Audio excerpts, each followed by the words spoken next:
Tim Xiao Kunsan tinggal di dunia ke-21 selama 3 hari dan bersiap berangkat ke dunia berikutnya. Xiang Ling tidak merasakan roh Ice Phoenix di dunia sekitarnya, jadi tim tidak memiliki arah yang akurat untuk bergerak maju.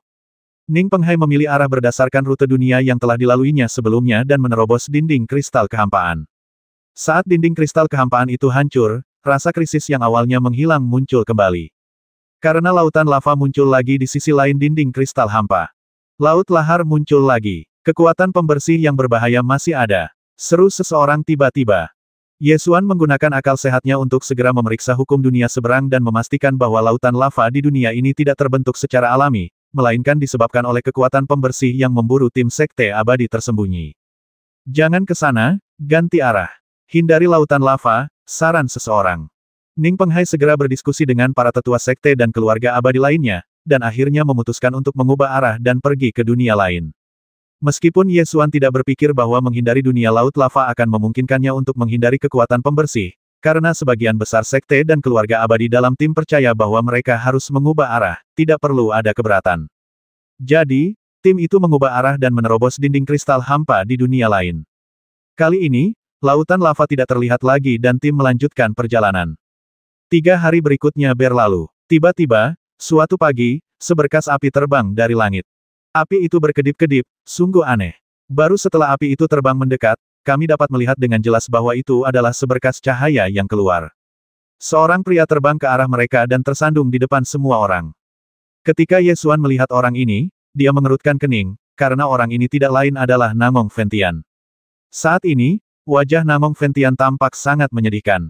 Jubah Li Huo-nya hangus terbakar hitam, dan ada bekas luka bakar di sekujur tubuhnya. Secara logika, Namong Ventian adalah seorang raja dewa yang memiliki kekuatan mengendalikan hukum api, jadi kecil kemungkinannya ia akan terluka oleh api. Namun, sekarang Namong Ventian memang terluka oleh api. Mengapa kamu di sini? Ye Xuan mengerutkan kening dan bertanya. Ketika Namong Ventian melihat Ye Xuan, dia buru-buru tersandung dan berteriak sedih, Master Sekte Ye, aku tidak menyangka akan bertemu denganmu lagi. Ye Xuan tahu bahwa Namong Ventian pergi bersama Sekte Abadi Tersembunyi, yang berarti dia telah mengalami semua yang dialami Sekte Abadi Tersembunyi, jadi dia menjadi sedikit waspada. Bagaimanapun, mereka berdua berasal dari ras manusia Jiushu. Melihat lukanya yang parah, Ye Xuan ingin membantunya sebisa mungkin, jadi ia mengeluarkan pil penyembuh dan memberikannya kepadanya, sambil berkata, minumlah dulu. Namong Ventian tahu bahwa Ye Xuan sangat ahli dalam seni alkimia ketika ia berada di alam Jiushu, jadi ia meminum pil itu tanpa memeriksanya dan langsung menelannya. Kemudian, ia mengalirkan energi sejatinya untuk sedikit mengatur napasnya, lalu berkata aku tidak menyangka akan bertemu denganmu lagi. Di tim Xiao Kunsan, seseorang segera menyadari bahwa Namong Ventian bersama tim Sekte Abadi Tersembunyi. Dia dari tim Sekte Abadi Tersembunyi. Apa? Dia dari tim Sekte Abadi Tersembunyi. Jadi dia sedang diburu oleh para pembersih. Dia telah melarikan diri ke sini, jadi bukankah makhluk yang mengejarnya juga akan datang ke sini? Beberapa orang dalam tim perlahan mulai panik. Ye Xuan relatif tenang dan bertanya dengan suara yang dalam apa yang terjadi dengan timmu. Namong Ventian berkata dengan panik tidak ada waktu untuk menjelaskan, larilah, larilah. Dia menunjuk ke suatu arah dan berkata, akan terlambat jika kamu tidak lari sekarang. Larilah ke arah itu. Ketika semua orang mendengar apa yang dikatakannya, mereka menjadi semakin panik. Kekuatan pembersih yang memburu Sekte Abadi Tersembunyi dapat meledakkan seluruh dunia menjadi lautan lava. Jika makhluk mengerikan seperti itu mengejar kita, banyak orang pasti akan mati. Tunggu apa lagi? Pergi, pergi, teriak seseorang tiba-tiba. Semua sekte dan keluarga abadi utama mulai bergerak dan mulai melarikan diri ke arah yang ditunjukkan oleh Namong Ventian. Namong Ventian juga menunggangi api dan terbang ke arah itu. Seluruh tim terbang, dan Ye Xuan dan yang lainnya hanya bisa mengikuti kerumunan dan terbang ke arah yang ditunjukkan oleh Namong Ventian. Namun, Ye Xuan selalu merasa ada sesuatu yang salah, dan dia mengerutkan kening dan mulai berpikir. Setelah beberapa saat, Ye Xuan tiba-tiba menyadari apa yang salah, dan mempercepat lajunya untuk mengejar Namong Ventian, menekan bahunya dan memintanya untuk berhenti. Lalu dia menatap matanya dan bertanya, apakah kamu yakin kamu berlari ke arah ini? Namong Ventian ragu sejenak sebelum mengangguk dan berkata, iya. Kalau kau tidak kabur sekarang, kau takkan punya kesempatan. Saat dia mengatakan ini, dia ingin membuka telapak tangan Ye Xuan, tetapi Ye Xuan menggunakan kekuatannya untuk menahannya. Mata Ye Xuan berubah dingin dan dia berkata, biarkan aku bertanya lagi, apakah kamu yakin ingin melarikan diri ke arah ini? Ya, Ya, jawab Namong Ventian sambil menggertakkan gigi. Para tetua abadi di sekitarnya melihat pemandangan ini dan tampak bingung. Mereka datang dan bertanya, apa yang terjadi? Pan Mo, Tuan Muda Klan Naga, berteriak dengan marah, Yesuan, apa kau ingin membasmi kita semua? Para petugas kebersihan yang mengerikan itu akan segera mengejar kita. Jika kita tidak melarikan diri, tahukah kau berapa banyak orang yang akan mati? Yesuan mengabaikan teriakan Pan Mo, mengulurkan tangannya untuk meraih telapak tangan Namong Ventian, menekan hukum di tubuhnya, menatap matanya bagai pedang, dan berkata dengan suara berat Namong Ventian, selama aku bisa, aku telah berusaha sekuat tenaga untuk membantumu, bukan untuk apapun, hanya agar kau dan aku meninggalkan 9 provinsi bersama. Tatap mataku sekarang dan katakan bahwa kau tidak berbohong padaku. Pipi Namong Ventian berkedut beberapa kali, tetapi dia tidak mengatakan apapun untuk waktu yang lama. Ning Penghai terbang, mengerutkan kening, dan bertanya, ada apa? Dia mengingatkan kita untuk melarikan diri. Ada masalah. Yesuan berkata dengan suara berat jika orang biasa dikejar, seharusnya dia mengatakan bahwa ada musuh yang kuat mengejar kita dan menyuruh semua orang untuk segera lari. Alih-alih menunjuk ke suatu arah dan menyuruh semua orang untuk lari ke arah itu. Pada awalnya, Yesuan tidak meragukan Namong Ventian. Namun, ia menunjuk ke suatu arah dan meminta tim untuk melarikan diri ke arah itu. Tindakan ini terlalu disengaja. Saya mencobanya 2 kali sekarang, dan dari tatapan matanya saya tahu dia memang punya masalah. Tepat pada saat ini, Yesuan merasakan bahwa Namong Ventian sedang menulis di telapak tangannya, dan kata-kata yang tertulis adalah selamatkan aku. Setelah memperhatikan 2 kata yang ditulisnya, Yesuan langsung menebak apa yang mungkin salah dengan Namong Ventian. Jelaslah bahwa Namong Ventian dipaksa oleh suatu makhluk kuat untuk memimpin tim ke arah yang ditunjuknya. Namong Ventian datang ke Tritunggal Mahakudus Dewa Bintang sendirian, tanpa sanak saudara, jadi mustahil baginya untuk dipaksa dengan menyandera sanak saudaranya. Secara logika, karena dia sudah lolos dari cengkeraman si pemeras, dia seharusnya aman di sini. Tetapi dia masih dipaksa, jadi hanya ada satu kemungkinan ada semacam pembatasan yang dikenakan padanya, yang memaksanya melakukan hal ini. Yesuan menyadari hal ini, dan segera menggunakan akal sehatnya untuk mengirim pesan kepada Siang Ling bekukan dia, termasuk jiwanya, dan semua kekuatan di tubuhnya. Siang Ling bereaksi cepat dan melepaskan roh Ice Phoenix. Seberkas embun beku membekukan Namong Ventian menjadi es, membekukan seluruh tubuh dan jiwanya. Kekuatan roh Ice Phoenix mampu membekukan petir sekalipun, dan kekuatannya di ranah hukum bahkan melampaui Raja Dewa. Jika saja Namong Ventian berniat melawan, dia masih bisa bertahan sebentar, tetapi melihat dia bersedia dibekukan, embun beku itu langsung membekukannya menjadi patung es dalam sekejap. Kemudian, Yesuan mengangkat tangannya dan menekannya di atas kepalanya, menyelidiki pikiran spiritualnya ke dalam lautan kesadarannya. Begitu pikiran ilahi memasuki lautan kesadarannya, dia segera mengerti apa yang sedang terjadi. Di lautan kesadaran Namong Ventian, ada sekelompok batasan energi hampa yang berbentuk ular berbisa, siap menggigit jiwa Namong Ventian kapan saja. Namun kini ular berbisa terlarang itu telah dibekukan oleh embun beku. Kesadaran ilahi Yesuan berubah menjadi bayangannya sendiri, mendatangi ular berbisa terlarang, dan menatapnya. Ular berbisa terlarang itu berjuang di dalam es, tiba-tiba menerobos es, dan menggigit kesadaran Yesuan. Yesuan mengangkat tangannya dan mencengkeram leher ular berbisa terlarang itu. Ular berbisa terlarang itu meliuk-liuk dan meronta dengan panik, sambil mengeluarkan suara mendesis yang tajam. Suaranya begitu tajam hingga menembus gendang telinga dan membuat orang merinding sekujur tubuh. Cahaya tajam melintas di mata Yesuan, dan ia tiba-tiba mengaktifkan seni jiwa Kaisar 9 Surga. Ia meraihnya dengan kuat, menjepit ular berbisa yang terkekang itu hingga mati, dan dengan paksa menghancurkannya.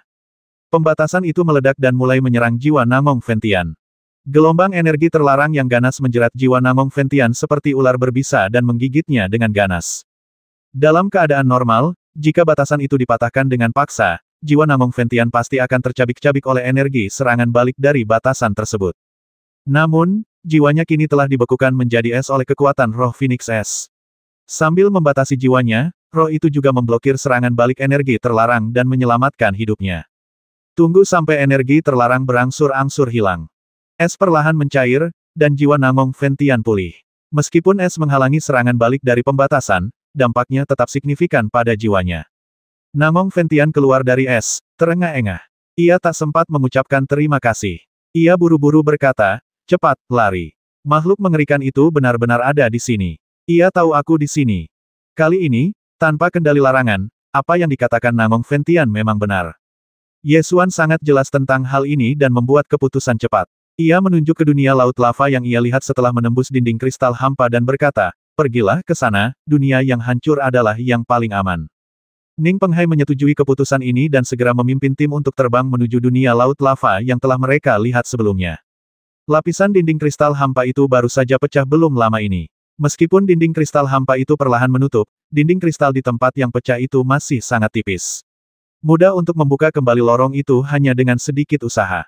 Setelah semua orang memasuki dunia laut lava, mereka akhirnya merasa lega. Baru pada saat itulah Ye Xuan punya waktu untuk bertanya kepada Namong Fentian apa kekuatan pembersih yang memburunya. Siapa yang mengejarmu? Semua kekuatan kultivasi di tim Xiao Kun San sangat prihatin dengan masalah ini dan berkumpul untuk menunggu jawaban Namong Fentian. Itu Void Royal Family. Meskipun Namong Fentian berhasil bertahan dari serangan balik pembatasan, jiwanya masih terpengaruh dan butuh waktu untuk pulih. Keluarga Kerajaan Void. Ye Xuan sangat bingung ketika mendengar jawaban ini. Bukankah keluarga Kerajaan Void sudah musnah? Kenapa masih ada keluarga Kerajaan Void? Bukan hanya Ye Xuan yang merasa bingung, Qin Tai-a juga merasa aneh. Karena keluarga Kerajaan Void dikalahkan di alam Jiushu, dan hancur total. Mengapa keluarga Kerajaan Void muncul? Ning Penghai mengerutkan kening dan bertanya, apakah maksudmu yang mengejar tim Sekte Abadi tersembunyi adalah keluarga Kerajaan Void? Ya, itu keluarga Kerajaan Void. Aku tidak akan salah. Namong Fentian sangat yakin bahwa dia tidak salah, karena setelah pertempuran hebat antara keluarga Kerajaan Void dan alam Jiushu, dia akan dapat mengenali keluarga Kerajaan Void bahkan jika mereka berubah menjadi abu. Ning Penghai segera bertanya ada berapa anggota klan Void Royal. Apa saja kekuatan mereka? Napas Namong Fentian menjadi sedikit cepat. Ia mengulurkan jarinya dan berkata, satu. Pasukan, Ning Penghai bertanya. Namong Fentian menggelengkan kepalanya, terus mengangkat satu jari, dan menjawab satu. Ada ekspresi keheranan di wajah setiap orang. Satu anggota keluarga Kerajaan Void saja bisa mengejar seluruh tim Sekte Abadi tersembunyimu, membuat mereka tak punya jalan keluar. Seorang tetua dari keluarga dunia kuno sangat skeptis dengan pernyataan ini. Ya, anggota keluarga Kerajaan Void dengan kekuatan yang sangat mengerikan, kata Namong Fentian dengan yakin. Itu mustahil. Sekte Abadi tersembunyi adalah Sekte Abadi nomor 1 di dunia Changhai. Bagaimana mungkin mereka dikejar dan dipaksa melarikan diri kemana-mana oleh seorang anggota keluarga Kerajaan Void? Lagi pula, dunia yang hancur itu langsung berubah menjadi lautan lava. Bisakah seorang anggota keluarga Kerajaan Void melakukan ini? Ning Penghai juga merasa aneh dengan kejadian ini. Benar, klan Raja Void terlalu mengerikan. Tim kita sama sekali tidak mampu melawannya. Pada pertemuan pertama, sepertiga anggota tim kita tewas. Setelah itu, kita diburu habis-habisan sambil melarikan diri. Intinya, setiap dunia yang kita lewati diledakkan menjadi lautan lava cair. Kalau aku tidak memiliki hukum api, aku tidak akan mampu bertahan sampai sekarang. Ketika semua orang mendengar ceritanya, mereka saling memandang dengan terkejut. Kata-kata ini kedengarannya tidak nyata, tetapi semua orang tahu bahwa Namong Fentian tidak perlu berbohong. Oleh karena itu, sekalipun hal-hal ini tidak benar, namun tetap saja benar. Han Yue Xuanu mendengarkan dengan tenang, lalu tiba-tiba berkata, bukankah keluarga Kerajaan Void sudah dibasmi? Dan kita sendiri yang membasmi mereka. Apa kau yakin itu keluarga Kerajaan Void? Aku yakin itu adalah keluarga Kerajaan Void, kata Namong Fentian dengan tegas. Apakah ada kekuatan besar yang tersembunyi di dalam Void Royal Family? Seseorang berspekulasi. Cahaya tajam melintas di mata Ye Xuan, dan dia berkata dengan suara yang dalam, aku tahu secara kasar siapa keluarga Kerajaan Void itu. Siapa itu? Semua orang langsung bertanya. Menurut petunjuk saat ini, itu pasti raja terkuat dari keluarga Kerajaan Void, Kaisar Abyss. Ye Xuan mengungkapkan tebakannya. Keluarga Kerajaan Void memang musnah. Namun, tidak semua keluarga Kerajaan Void punah. Bahkan tanpa menyebutkan jumlah kecil keluarga Kerajaan Void di gerbang zona mati, masih ada satu keluarga Kerajaan Void yang masih hidup. Itulah raja terkuat dari keluarga Kerajaan Void, Kaisar Abyss, yang melarikan diri dari tempat penindasan. Setelah kehancuran keluarga Kerajaan Void, Keong Penelan Langit pernah melarikan diri ke tempat penindasan, dengan paksa mencabut pedang batu Kaisar Dewa King Qiao, dan menyelamatkan Kaisar Abyss. Setelah Kaisar Abyss melarikan diri, dia menghilang. Oleh karena itu, Kaisar Abyss adalah keluarga Kerajaan Void terkuat yang masih hidup. Selain itu, ada informasi lain yang membuat Ye Xuan mengonfirmasi hal ini. Artinya, hukum Kaisar Abyss adalah api Ibel Abyss. Api ini sangat mengerikan dan memiliki kekuatan untuk membakar dunia menjadi lautan lava. Kaisar Jurang, gelar ini sudah tidak asing lagi di dunia ini. Selama merupakan kekuatan kultivasi dengan fondasi yang cukup dalam, ia pasti pernah mendengar gelar ini. Bukankah itu makhluk yang aktif di era Arkais dan Arkais? Kenapa dia muncul di sini sekarang? Nan Zhaoming pernah mendengar tentang Kaisar Abis, dan juga tahu bahwa keluarga kerajaan Void telah menghancurkan banyak dunia di masa lalu. Kaisar Abis dikalahkan dalam pertempuran di akhir era Arkais dan ditindas di Rerun Dewa Kehampaan. Dia baru saja lolos baru-baru ini. Ye Xuan secara singkat berbicara tentang bagaimana Kaisar Abis lolos dari penindasan, tetapi tidak menyebutkan rinciannya. Kalau itu Kaisar Abis, masuk akal. Lagi pula, dia adalah makhluk kuno yang kuat, bahkan jika Kaisar Dewa turun, dia mungkin takkan mampu melawannya. Tak peduli berapa banyak orang di Sekte Abadi tersembunyi, mereka takkan mampu melawan keberadaan mengerikan setingkat Kaisar Dewa. Seorang tetua dari keluarga kuno mendesah. Nan Zhaoming mengerutkan kening dan bertanya, apakah Kaisar Abis benar-benar sekuat itu? Bisakah dia meledakkan dunia menjadi lautan lava cair? Dia memang menakutkan. Api ibel yang dia pancarkan terlalu aneh. Sekali menyentuhmu, takkan bisa padam. Bahkan batu pun akan terbakar. Begitu dia menyerang, lautan api memenuhi langit, menelan daratan seluas ribuan mil. Bumi terbakar menjadi magma. Tak ada cara untuk melawannya. Kau hanya bisa lari. Apa yang terjadi selanjutnya? Apakah masih ada yang hidup dari Sekte Abadi tersembunyi? Tanya Ye Xuan. Namong Ventian menarik napas dalam-dalam dan menjawab, setelah itu, entah berapa banyak dunia yang kami buru. Tim menderita banyak korban, dan jumlah orangnya kurang dari 1/10. Kemudian, saya dan beberapa tetua Sekte Abadi tersembunyi terjebak oleh api ibel dan tidak punya cara untuk melarikan diri. Para tetua Sekte Abadi tersembunyi tidak mampu menahan api ibel dan terbakar menjadi abu satu demi satu. Saya menggunakan kekuatan hukum untuk melawan api ibel, tetapi saya tetap tidak bisa bertahan lama. Tepat ketika aku hendak dibakar sampai mati oleh api ibel, Kaisar Abis menyadari bahwa aku berasal dari Jiushu, jadi dia melarangku dan memintaku untuk menuntunmu. Saat Namong Ventian mengatakan ini, dia menatap Ye Xuan dengan sedikit rasa malu di matanya. Dia ingin menjelaskan, tetapi dia tidak tahu caranya. Setelah mendengar kata-kata Namong Ventian, semua kekuatan kultivasi dalam tim menatap Ye Xuan dengan bingung. Seorang tetua dari keluarga kuno bertanya, apakah kamu punya dendam terhadap Kaisar Abis? Keluarga kerajaan Void hancur di tanganku. Apa kau punya dendam padaku? Tanya Ye Xuan balik. Tatapan mata para tetua dari berbagai kekuatan besar berubah saat mereka memandang Ye Xuan, dan semua orang memikirkan sesuatu dalam benaknya. Melihat ekspresi mereka, Ye Xuan tersenyum mengejek dan berkata, tidak perlu menyembunyikannya, aku tahu apa yang kalian pikirkan. Ye Xuan menarik sudut mulutnya dan melanjutkan, semua orang mengira aku punya dendam terhadap Kaisar Abis. Kaisar Abis akan datang untukku. Selama kau mengeluarkanku dari tim, kau akan aman, kan?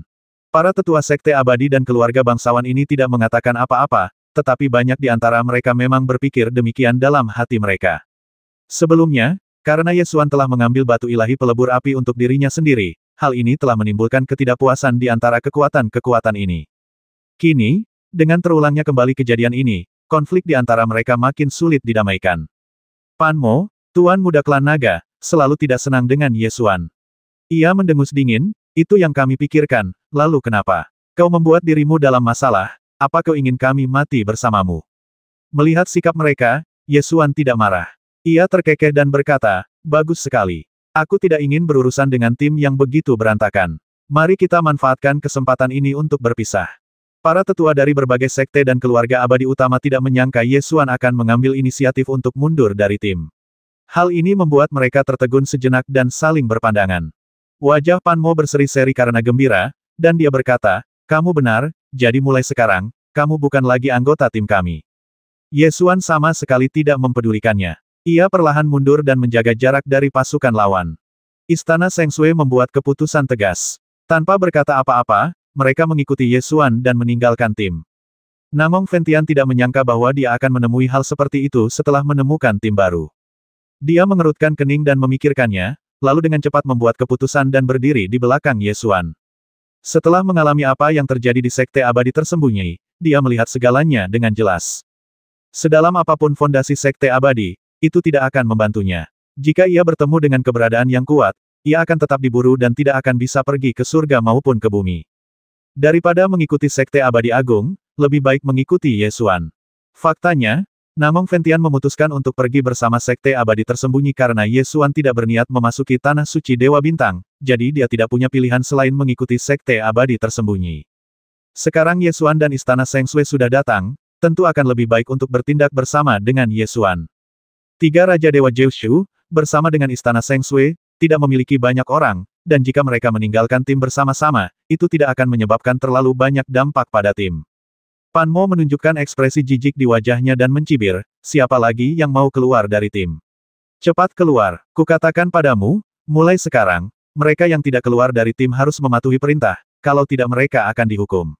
Dalam sebuah tim, jika aturannya tidak ketat, akan selalu ada orang yang melanggar perintah. Ning Penghai awalnya ingin membujuk dan meredakan suasana tim, tetapi melihat situasi saat ini, tampaknya sulit untuk menyelamatkan situasi. Dia dan para tetua lainnya dari Tanah Suci Kunlai saling memandang dan pada dasarnya membuat keputusan. Sudah lebih dari 3 bulan sejak kami memasuki Tanah Suci Dewa Bintang, dan kami tidak jauh dari pusat Tanah Suci Dewa Bintang. Jika jalan menuju keabadian benar-benar muncul, seharusnya tidak jauh.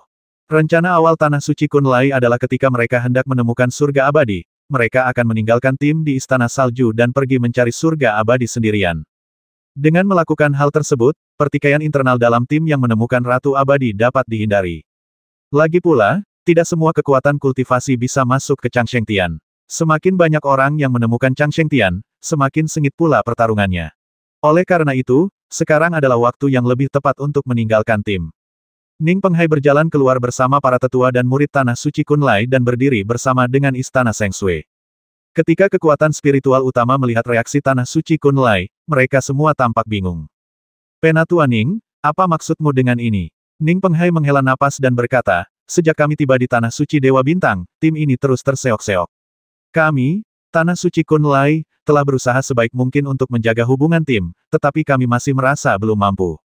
Dalam hal ini, mari kita manfaatkan kesempatan ini untuk membiarkan Tanah Suci Kunlai meninggalkan tim dan menyerahkan tanggung jawab memimpin tim kepada yang lain. Ini, tanpa Tanah Suci Kunlai yang memimpin tim, bagaimana tim bisa maju? Para tetua dari Sekte Abadi dan keluarga bangsawan saling memandang dengan bingung. Tim ini dapat deanisasikan karena Tanah Suci Kunlai bertindak sebagai mediator di tengah. Sekarang, Tanah Suci Kunlai tiba-tiba ingin meninggalkan tim, yang membingungkan beberapa kekuatan spiritual yang bersekutu dengan Tanah Suci Kunlai. Melihat Tanah Suci Kunlai telah secara sukarela mengundurkan diri sebagai ketua tim, pemimpin muda klan naga, Pan Mo, langsung berkata dengan lantang jangan khawatir, semuanya. Karena Tanah Suci Kunlai akan meninggalkan tim, kami, klan naga, akan bertanggung jawab untuk memimpin tim.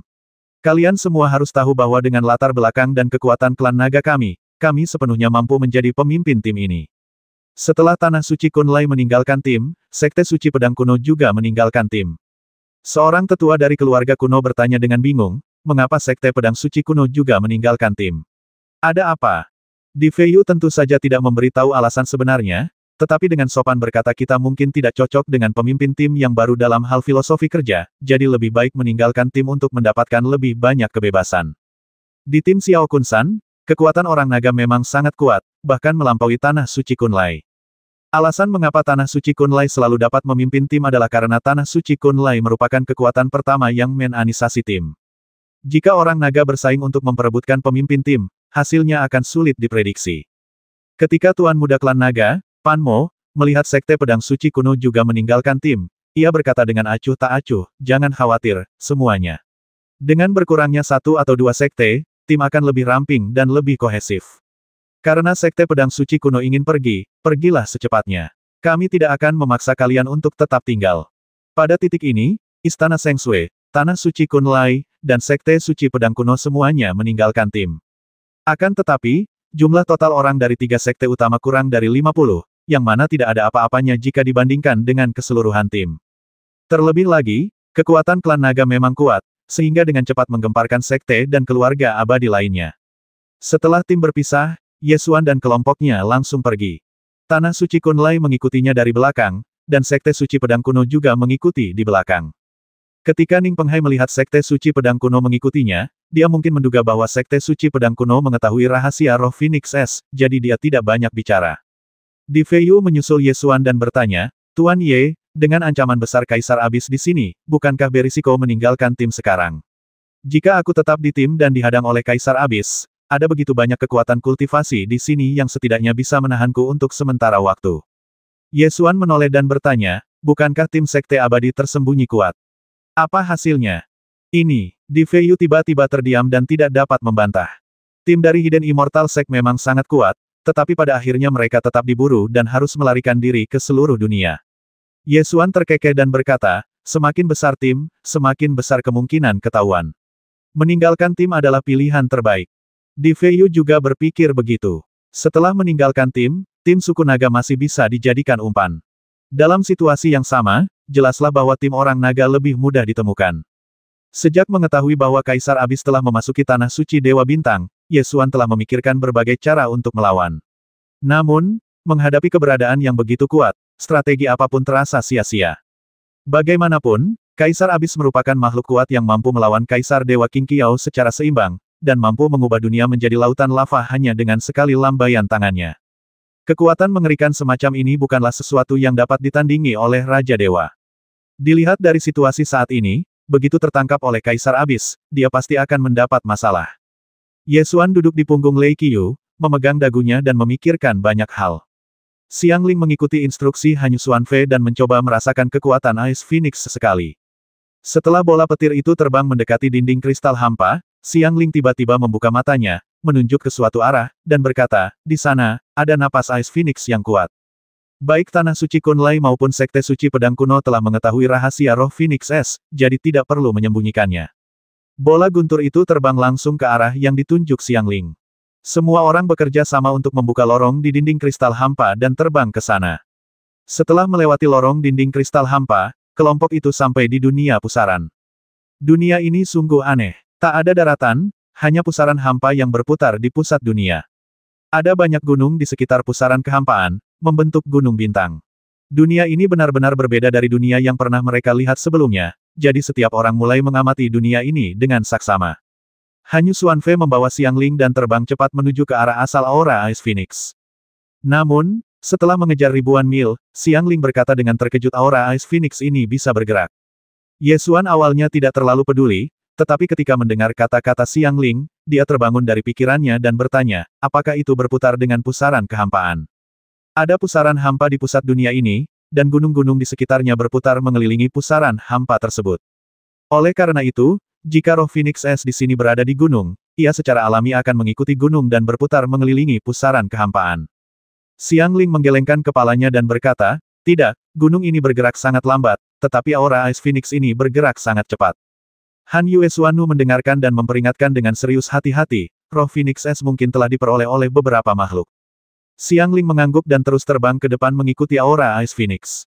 Ye Xuan meminta Lei Qiu untuk mengikutinya dari dekat. Setelah mengejar selama setengah jam, akhirnya ia merasakan hembusan napas dingin dari depan. Jelas sekali roh Phoenix S sudah sangat dekat.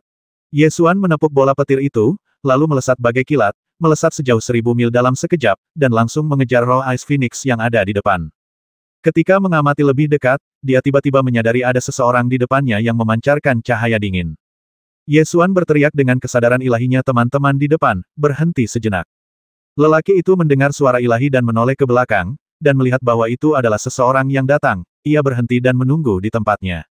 Bola petir itu terbang ke atas, mengitari lelaki itu, lalu mengepakkan sayapnya dan berhenti di depannya. Pria itu sangat waspada dan bertanya pertama kamu berasal dari dunia mana? Xiao Kun-san, aku datang dengan Tanah Suci Kunlai. Ye Xuan menjawab, lalu bertanya bagaimana denganmu? Kamu dari sekte mana? Ketika lelaki itu mendengar bahwa itu adalah Xiao Kun-san, dia merasa lega dan menjawab, saya Feng Mings, sesepuh sekte abadi tersembunyi. Ye Xuan sedikit terkejut mendengar bahwa pihak lain adalah seorang tetua dari sekte abadi tersembunyi, dan berkata, jadi, Anda adalah seorang tetua dari sekte abadi tersembunyi. Saya memiliki beberapa persahabatan dengan sekte abadi tersembunyi. Sayalah yang menukar pil Senyuan dengan Anda untuk 60.000 pedang terbang. Masalah pertukaran pil Yuan ilahi dengan 60.000 pedang terbang adalah topik yang sangat hangat, jadi hampir semua orang di sekte abadi tersembunyi mengetahuinya. Feng Mings merasa lebih lega ketika mendengar Ye Xuan mengatakan ini, dan berkata, senang bertemu dengan seorang rekan praktisi. Pada saat ini, Hanyu Xuanfei tiba bersama Xiang Ling. Feng Mings memandang mereka dengan sedikit waspada dan bertanya, siapa mereka? Kepala istana dan wanita suci istana Seng Sui, jawab Ye Xuan. Sekte abadi tersembunyi telah tinggal di Xiao Kun-san selama beberapa bulan, jadi mereka tentu tahu tentang istana Seng Sui. Kami tinggal bersama di Xiao Kun-san, dan meskipun kami belum pernah bertemu satu sama lain, kami tahu identitas satu sama lain, jadi tidak perlu khawatir. Feng Mings bertanya dengan santai apa yang kamu lakukan di sini.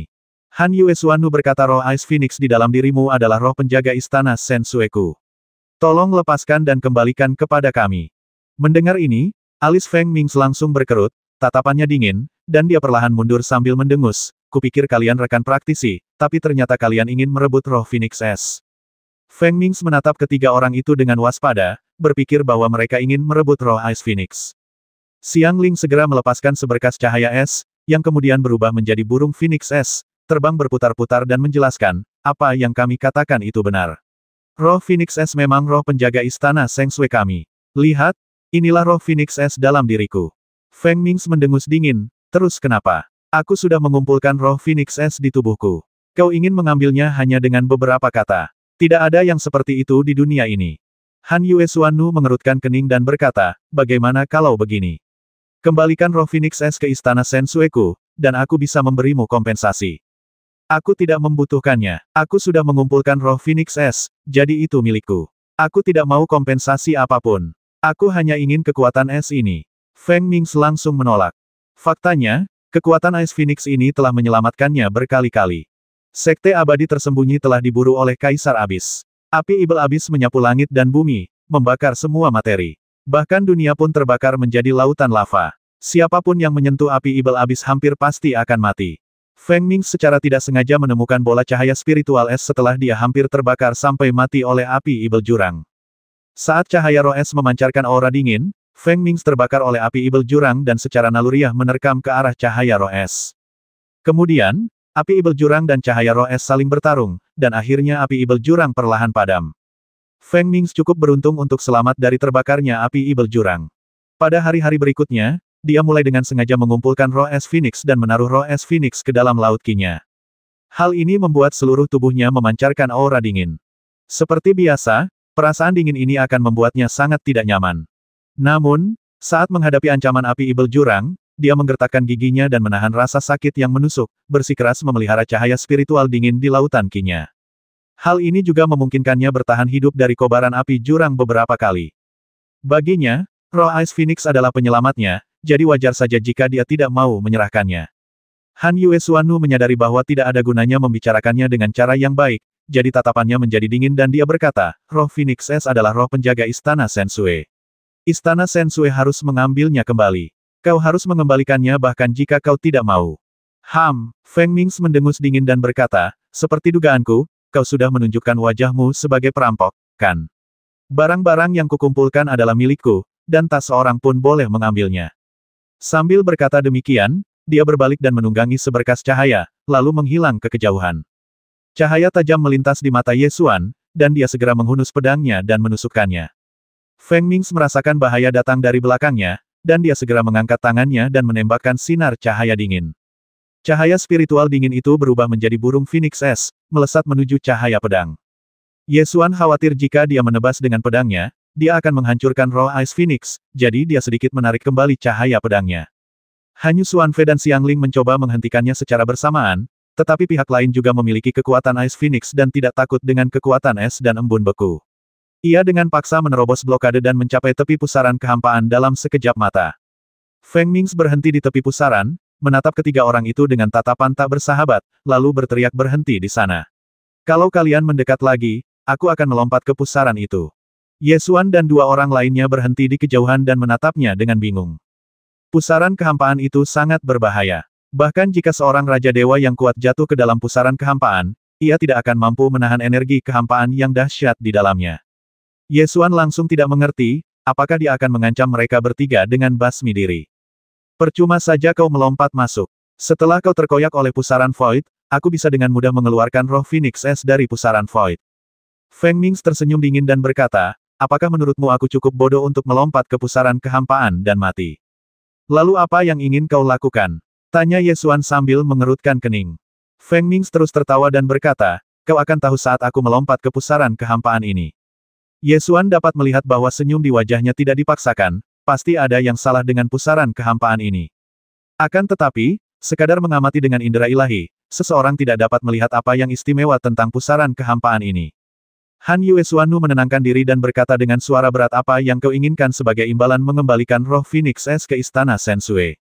Feng Mings menggoyangkan jarinya dan berkata, roh Phoenix S cukup kuat untuk melawan api ibel abis. Apa menurutmu aku akan menyerahkan kekuatan sekuat itu? Han Yue Xuannu berkata dengan suara berat, kau tak bisa mengendalikan kekuatan Ice Phoenix. Tubuhmu kini membeku dan diselimuti embun beku putih. Jika kau terus seperti ini, kau tak akan mampu bertahan lebih lama lagi. Tidak bisa mengendalikan kekuatan Ice Phoenix. Feng Mings mengangkat tangannya dan melepaskan aliran cahaya dingin. Di telapak tangannya, seekor burung Ice Phoenix muncul, terbang ke sana kemari. Ia mencibir, jika Saint Ice Phoenixmu bisa menciptakan burung Ice Phoenix, aku juga bisa. Apakah ini yang kau sebut tidak bisa mengendalikan kekuatan Ice Phoenix? Han Yue Xuannu sudah sangat marah, tetapi ia tetap memaksakan diri untuk tetap tenang dan menjelaskan, untuk menemukan garis keturunan Phoenix S, Istana Sensue menghabiskan 30.000 tahun sebelum menemukan Santo Phoenix S yang asli. Kekuatan Phoenix S bukanlah sesuatu yang bisa ditahan semua orang. Jika kau terus seperti ini, satu-satunya hasilnya adalah kematian. Feng Mings mencibir dan berkata, jangan berbohong murahan. Itu hanya akan membuatmu jadi bahan tertawaan. Wajah Han Xuanfei menjadi dingin. Ia tahu tak ada gunanya mengatakan apa-apa lagi, dan melirik ke arah Ye Xuan. Ye Xuan mengerti dan bersiap membasmi pria itu dengan pedang. Feng Mings sangat waspada dan segera mengarahkan jarinya ke Ye Xuan sambil berteriak, jika kau berani bergerak, aku akan melompat turun. Ye Xuan mengabaikan ancamannya, menghunus pedangnya bagai kilat, dan menikamnya. Mata Feng Mings berubah dingin, dan dia segera menembakkan seberkas cahaya es untuk sedikit menghalangi ujung cahaya pedang, lalu berbalik dan melompat langsung ke pusaran kehampaan. Ye Xuan menikamkan pedangnya di depan pusaran kehampaan, dan melihat lawan jatuh ke pusaran kehampaan dan menghilang dalam sekejap mata. Xiang Ling buru-buru menyusul dan berkata dengan cemas, saudaraku, jangan kejar aku. Lupakan saja, pusaran Void terlalu berbahaya. Ye Xuan tidak mengejar ke pusaran kehampaan bukan karena berbahaya, tetapi karena pusaran kehampaan ini terlalu aneh. Jika itu adalah pusaran hampa biasa, setelah mengaktifkan tubuh abadi Dewa Pertarungan, Anda pasti bisa mengejarnya. Namun, pusaran di kehampaan ini sangat aneh. Begitu Feng Mings melompat ke dalamnya, ia menghilang. Han Yue Xuannu datang ke tepi pusaran kehampaan, menatap pusaran kehampaan yang kosong, wajahnya penuh amarah, dan dia memarahi orang bodoh, dia benar-benar berpikir dia bisa mengendalikan kekuatan Ice Phoenix. Xiang Ling berbalik dan bertanya, Guru, apa yang harus kita lakukan sekarang? Han Yue Xuannu agak enggan menyerah. Ia mengamati pusaran di kehampaan sejenak dan berkata, aku akan turun dan melihatnya. Ye Xuan memperingatkan, ada yang salah dengan pusaran kehampaan ini. Dalam keadaan normal, jika orang itu melompat masuk, paling-paling dia akan mati di pusaran kehampaan itu, tapi sekarang dia telah menghilang sepenuhnya. Aku curiga pusaran kehampaan ini bisa mengarah ke dunia lain. Feng Mings melompat ke pusaran kehampaan atas inisiatifnya sendiri, dan dia tidak terlihat seperti sedang mencari kematian. Oleh karena itu, mudah untuk menyimpulkan bahwa Feng Mings harus mengetahui karakteristik pusaran kekosongan ini. Feng Mings seharusnya pernah memasuki pusaran kehampaan ini sebelumnya dan tahu keanehan pusaran kehampaan ini, kata Ye Xuan sambil berpikir. Aku ingin melihat kemana dia bisa melarikan diri. Kemarahan di wajah Han Xuanfei belum mereda. Sambil berbicara, ia mengeluarkan sebuah harta karun, menjepit tangannya untuk menyuntikkan sihir ke dalam harta karun itu, lalu melemparkan harta karun itu ke pusaran kehampaan. Begitu harta karun itu jatuh ke pusaran kehampaan, harta karun itu pun segera menghilang, menimbulkan lingkaran fluktuasi kehampaan. Han Yue Xuannu mencubit formula ajaib itu dengan tangannya, merasakan harta karun itu, dan setelah beberapa saat, dia mengerutkan kening dan berkata, aku tidak bisa merasakannya sama sekali. Seberapa jauhkah jaraknya agar tidak terdeteksi? Tanya Ye Xuan. Selama kita berada di dunia ini, tak ada yang tak terindera. Situasi ini hanya bisa berarti bahwa pusaran hampa ini memang mengarah ke dunia lain. Han Xuanfei membuat kesimpulan yang sangat meyakinkan. Xiang Ling menunjukkan ekspresi bingung dan bertanya, apa yang harus kita lakukan sekarang?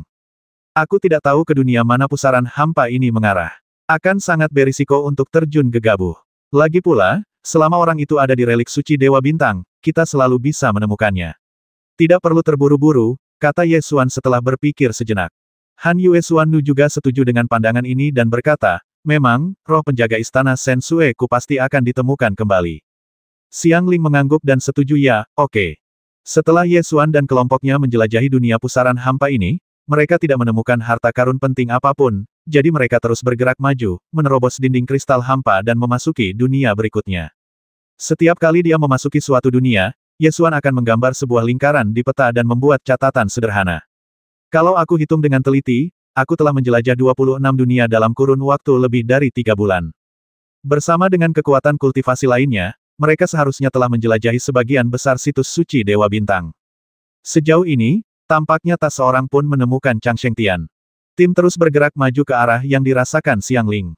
Pagi-pagi sekali itu, tim bersiap untuk menerobos dinding kristal hampa dunia ke-27. 3 sekte abadi utama bekerja sama, dan dinding kristal hampa berangsur-angsur terbuka. Pada saat dinding kristal hampa terbuka, api ibel menyembur keluar dari dunia seberang. Hati-hati, Ye Xuan berteriak dan memotong gelombang api ibel dengan pedang. Hanyu Xuanfei juga bereaksi sangat cepat.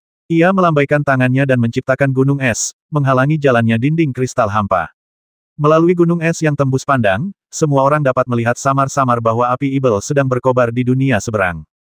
Ini, seseorang berseru dengan mata terbelalak. Itu api ibel abis. Ye Xuan mengenali api ibel ini sekilas. Itu adalah kekuatan hukum Kaisar Abis.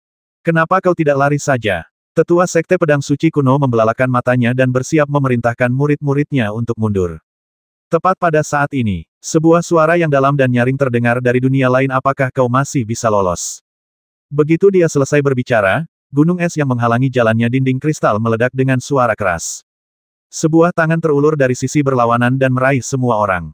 Ye Xuan dan Qin Tai'a menyerang hampir bersamaan, menyerang telapak tangan ibel dengan pedang dan pistol. Bang! Telapak tangan ibel itu meledak, kekuatannya meledak, dan menggulung gelombang kejut angkasa yang menyapu ke segala arah, menerbangkan banyak pengikut sekte abadi dengan basis kultivasi rendah. Kemudian, sesosok makhluk perkasa dengan aura semegah galaksi yang berputar muncul di lorong dinding kristal. Ia melangkah selangkah demi selangkah, berdiri di tepi kehampaan, dan menatap semua orang dengan tatapan bak ibel. Tatapannya akhirnya tertuju pada Ye Xuan, dan dia berkata dengan suara dingin, kita bertemu lagi, kalian semut umat manusia. Makhluk kuat ini tidak lain adalah Kaisar Abis. Saat aku bertemu lagi dengan Kaisar Abis, lingkungan tempatku berada benar-benar berbeda. Dulu, di tempat penindasan, ada senjata kekaisaran Kaisar Dewa Qing Qiao, pedang di batu, yang menekan lawan. Sekarang senjata kekaisaran Kaisar Dewa Qing Qiao telah hilang, siapa lagi yang bisa menandinginya? Ye Xuan menarik napas dalam-dalam dan tidak dapat menahan perasaan sedikit gugup. Ini adalah makhluk kuat setingkat Kaisar Dewa, berdiri di puncak kehampaan dan dunia yang tak terhitung jumlahnya. Siapakah yang bisa menjadi musuh di bawah Kaisar Dewa? Dia Kaisar Jurang Maut. Di Fei Yu menggenggam pedang di tangannya, tetapi suaranya bergetar, mengungkapkan emosinya. Di antara semua orang yang hadir, hanya Ye Xuan yang benar-benar pernah melihat Kaisar Abis, sementara yang lain hanya pernah mendengar tentangnya. Selain Kaisar Abis, ada Raja Dewa kuat lain yang mengikuti di belakang Kaisar Abis. Ye Xuan menoleh dan segera menyadari bahwa pria itu tidak lain adalah Zuo Long, leluhur klan Yanling. Kau, Ye Xuan menyipitkan mata dan mendengus dingin, kau benar-benar memilih untuk bergabung dengan Raja Pembersih. Leluhur Zuo Long mendengus dingin, kau mengambil batu ilahi pelebur api milikku. Apa kau pikir ini akhir? Ini barang-barangku. Kau harus mengembalikannya pada akhirnya. Kalau begitu, itu tergantung pada apakah kau punya kemampuan untuk mengambilnya kembali. Ye Xuan mendengus dingin. Leluhur Zuolong tidak berniat mengambil tindakan, tetapi malah mengikuti jejak Kaisar Abis. Kekuatan hukum yang dimilikinya juga api. Ia telah sepenuhnya ditaklukkan oleh api ibel abis milik Kaisar Abis. Demi mendapatkan kembali batu dewa api lelehan, setelah ditelan oleh api ibel abis, ia tak ragu untuk menyerah kepada Kaisar Abis. Kaisar Abis bagaikan dewa ibel. Ia memandang semua orang yang hadir seolah-olah mereka hanyalah sekelompok semut lemah. Ia bisa menghancurkan mereka semua sampai mati hanya dengan mengangkat tangannya. Karena itu, ia tidak terburu-buru menyerang. Ia memandang Ye Xuan dengan jijik dan bertanya, di mana senjata kekaisaran Kaisar Ilahi Qing Qiao? Jika kau tidak mengeluarkannya, kau bahkan tidak akan punya kesempatan untuk melawan. Namun, bahkan jika kau mengeluarkan senjata kekaisaran Kaisar Ilahi Qing Qiao, kau hanya bisa melawan paling lama, dan itu tidak akan mengubah hasilnya. Ye Xuan menarik napas dalam-dalam dan menjawab, kau telah ditindas oleh Kaisar Ilahi Qing Qiao selama bertahun-tahun, dan kau masih berani memanggilnya dengan namanya. Kau mencari kematian. Kaisar Abis mendengus dingin, melemparkan bola api ibel abis, menyerahkannya kepada leluhur Zuolong, lalu memerintahkan basmi dia. Leluhur Zuolong sangat gembira saat menerima api ibel jurang yang dianugerahkan oleh Kaisar Jurang. Hukumnya juga api, tetapi jika dibandingkan dengan api ibel dari jurang, hukum apinya seperti cahaya kunang-kunang dan tidak layak disebut. Oleh karena itu, ketika dia menerima api ibel abis dari Kaisar Abis, dia langsung tertawa terbahak-bahak dan bersemangat Tuan Ye, dengan api ibel abis di tangan, aku ingin melihat bagaimana kau bisa memotong lenganku kali ini. Sambil berbicara, tubuhnya berubah menjadi bola api dan melesat menuju Ye Xuan. Api ibel dari jurang mengamuk, membentuk lautan api yang menekan ke arah Ye Xuan. Api ibel dari jurang mengamuk dan sebelum jatuh ke tanah, mereka telah membakar bumi, membakar tanah dan bebatuan menjadi lava, dan hendak mengubah dunia menjadi lautan lava. Kilatan ilmu pedang melintas di mata Ye Xuan, dan dia mendengus dingin, tentu saja, beginilah caraku memotongnya. Cahaya pedang melesat keluar bersamaan dengan suara itu, dan dengan satu pedang ia menebas, membelah jurang api ibel dan membelah leluhur Zuolong menjadi dua. Leluhur Zuolong terbelah dua dan terlempar keluar. Ekspresi wajahnya langsung membeku dan ia berseru bagaimana, mungkin. Api ibel dari jurang membakar bumi, membentuk lautan api, dan tornado api ibel meledak, menyapu ke arah posisi Ye Xuan. Ekspresi Ye Xuan serius, dan dia tiba-tiba teringat sesuatu, jadi dia mengeluarkan bola tahan api dan menyuntikkan energi sejatinya ke dalamnya untuk mengaktifkan kekuatan bola tahan api. Bola anti api itu melepaskan kekuatan tak kasat mata, mendorong api ibel jurang ke segala arah, membentuk area berjari-jari 10 kaki, mengisolasi api tersebut. Kaisar Abis melihat bola penolak api dan mendengus dingin, berkata, kau ingin menggunakan harta karun serendah itu untuk mengisolasi api ibel abisku. Kau terlalu banyak berpikir. Sambil berbicara, dia perlahan mengangkat telapak tangannya dan mengerahkan kekuatan hukum. Api ibel jurang yang membakar tanah tiba-tiba melonjak saat dia mengangkat tangannya, membentuk naga api ganas yang langsung menerobos segel bola tahan api dan membakar ke arah Ye Xuan. Mata Ye Xuan terfokus, mengetahui bahwa bola anti api itu memang berguna, tetapi memang sulit untuk menahan kobaran api sihir yang dahsyat setingkat Kaisar Dewa. Api ibel dari jurang menyerang, Ye Xuan melepaskan hukum ilmu pedang, menebas dengan cepat, dan memaksa api ibel dari jurang mundur. Meski begitu, kekuatan api ibel jurang masih terlalu kuat, dan malah menyulut pedang Kunpeng. Binatang Kaisar Kunpeng dalam pedang melompat dan mengutuk panas sekali, apa kau ingin membakarku sampai mati? Kalau begitu, kenapa kau tidak keluar dan melawannya? Balas Ye Xuan.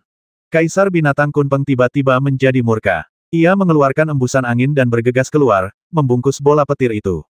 Dengan bantuan bola petir, ia mengubah dirinya dan meraung ke langit, lalu menerjang Kaisar Abis.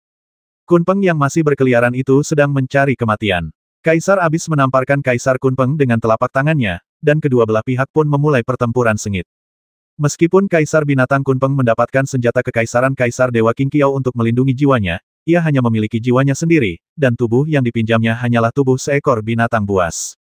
Bahkan jika ia bertransformasi menjadi wujud manusia, kekuatan tempur yang ia miliki tidak dapat dibandingkan dengan kekuatan tempur di puncak zaman kuno. Oleh karena itu, Kaisar Abis dapat menghadapi serangan Kaisar binatang Kunpeng hanya dengan lambaian tangannya. Di sisi lain, Ye Xuan masih terjebak oleh api ibel jurang dan situasinya kritis. Melihat hal ini, Qin Taiya pun segera menyerbu ke depan, membuka medan semangat juang berdarah besinya, melepaskan semangat juang 24 Jenderal Langya, dan mengepung Kaisar Abis. Ketika Kaisar Abis melihat 24 Jenderal Langya, dia menunjukkan sedikit keterkejutan di wajahnya dan mendengus dingin, jadi mereka adalah sisa-sisa Langya dari zaman kuno. Semangat juang gabungan Qin Taiya dan 24 Jenderal Langya dapat melawan Keong Penelan Surga. Kini, ia telah memperoleh esensi Dou Yuan dan mengolah tubuh abadi Dou Shen ke tingkat yang lebih tinggi. Hasilnya, kekuatan tempurnya kembali meroket. Meskipun akan sulit untuk menang saat menghadapi Kaisar Abis, ia masih memiliki kekuatan untuk bertarung. Dengan bantuan Kaisar Kunpeng dan Qin Taiya, tekanan Ye Xuan sangat berkurang. Hanyu Xuanfei juga segera bergabung di medan perang. 4 orang kuat mengepung Kaisar Abis, perang pecah, dan api ibel menyapu ke segala arah. Dalam pertempuran ini, kekuatan Kaisar Abis tak diragukan lagi terungkap. Meskipun dikepung oleh 4 orang terkuat Ye Xuan, ia tetap tidak menunjukkan tanda-tanda akan dikalahkan. Di bawah kekuatan Kaisar Abis setingkat Kaisar Dewa, serangan Kaisar binatang Kunpeng, Qin Taiya, dan Hanyu Xuanfei, karena penindasan mutlak di wilayah mereka, sama sekali tidak dapat menimbulkan ancaman bagi Kaisar Abis. Meskipun Ye Xuanqiang memiliki kekuatan serangan yang kuat dalam ilmu pedang, ia dikelilingi oleh api ibel jurang. Kalau terus berlarut-larut seperti ini, akibatnya tidak dapat diduga. Ye Xuan buru-buru memanggil kembali Kaisar binatang Kunpeng, meniupkan angin kencang untuk mengusir api ibel dari jurang, lalu bergegas keluar, mengeluarkan kekuatan tempur terkuat, menggunakan kekuatan magis pedang besar pedang berjalan di gunung dan sungai untuk menyerang Kaisar Jurang. Pedang Kunpeng meledak dengan kekuatan pedang yang tak tertandingi dan menebas Kaisar Jurang. Kekuatan pedang itu bagaikan bintang jatuh, membelah kehampaan dan seluruh dunia. Kekuatannya begitu dahsyat hingga melampaui batas kemampuan Raja Dewa. Kaisar Abyss merasakan kekuatan pedang yang mengerikan, dan sekilas keterkejutan terpancar di matanya, tetapi dia tidak khawatir. Ada cahaya dingin yang bersinar di matanya, dan dia mengangkat tangannya untuk menciptakan ruang, yang meluas dengan cepat, menutupi bagian tengah. Pedang perkasa itu menebas dari atas ruang yang diciptakan oleh Kaisar Abyss, tetapi tidak muncul di ruang itu. Sebaliknya, pedang itu menebas langsung dari dasar ruang itu. Seolah-olah ruang yang diciptakan oleh Kaisar Abyss tidak ada di dunia ini. Kekuatan pedang menebas, tetapi sama sekali tidak dapat menyentuh ruang yang diciptakan oleh Kaisar Abyss dan langsung jatuh ke bumi. Ledakan, kekuatan pedang membelah bumi, menyebabkannya retak, gunung-gunung berguncang, dan gunung-gunung serta sungai-sungai runtuh.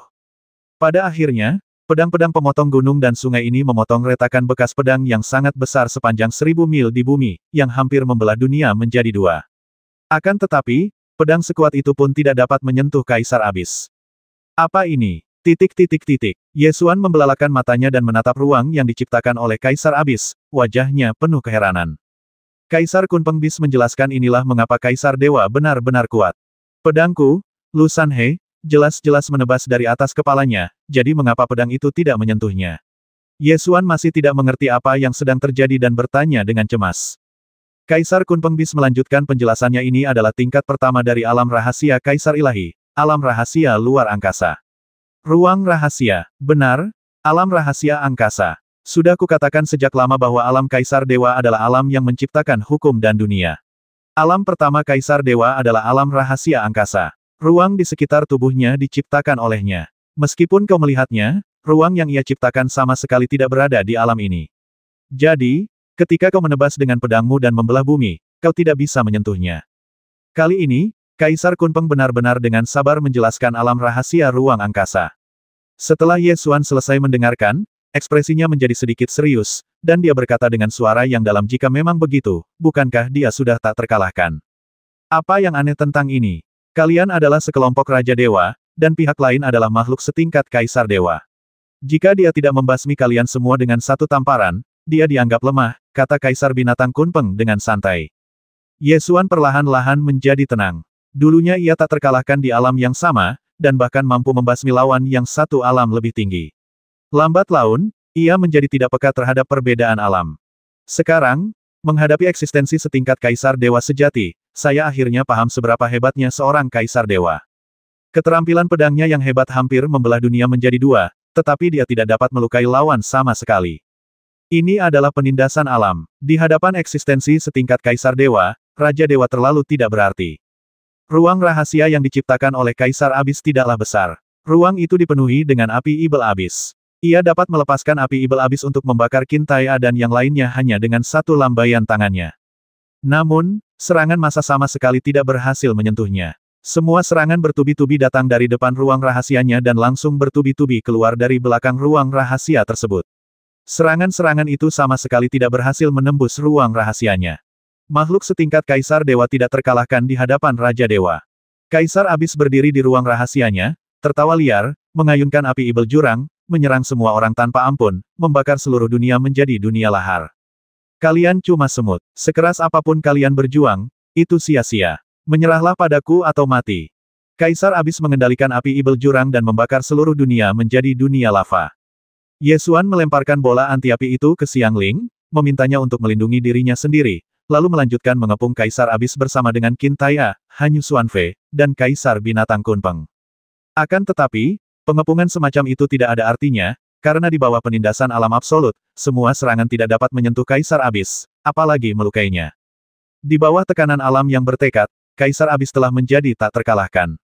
Jika kita terus berjuang, pihak kita akan menjadi pecundang pada akhirnya. Ye Xuan berpikir cepat dan berkata, bukan ide bagus untuk terus bertengkar seperti ini. Kalian harus segera pergi. Tidak ada seorang pun di sini yang bodoh dan mereka telah melihat betapa kritisnya situasi saat ini. Hanyu Xuanfei memang berpikir untuk membawa Xiangling mundur, tetapi tanpa seseorang yang menjaga bagian belakang, mustahil bagi mereka untuk lolos dari Kaisar Abyss. Qintaya berwajah serius dan berkata dengan suara berat, aku akan menjadi barisan belakang, kalian cepatlah. Ye Xuan segera membantah, percuma saja kau melindungi bagian belakang. Akulah yang membasmi keong penelan langit, dan dia pasti akan memburuku. Jadi, aku harus melindungi bagian belakang, dan kalian cepatlah pergi dari dunia ini. Qin Tai tampak sangat hikmat dan menolak usulan ini tidak peduli berapa kali pun giliranmu tidak akan menjadi yang terakhir. Sekarang bukan waktunya berdebat. Sekalipun aku ingin kabur, Kaisar Abyss akan memprioritaskan mengejarku, jadi percuma saja kau melindungi barisan belakang. Jangan buang waktu lagi, ayo pergi. Teriak Ye Xuan.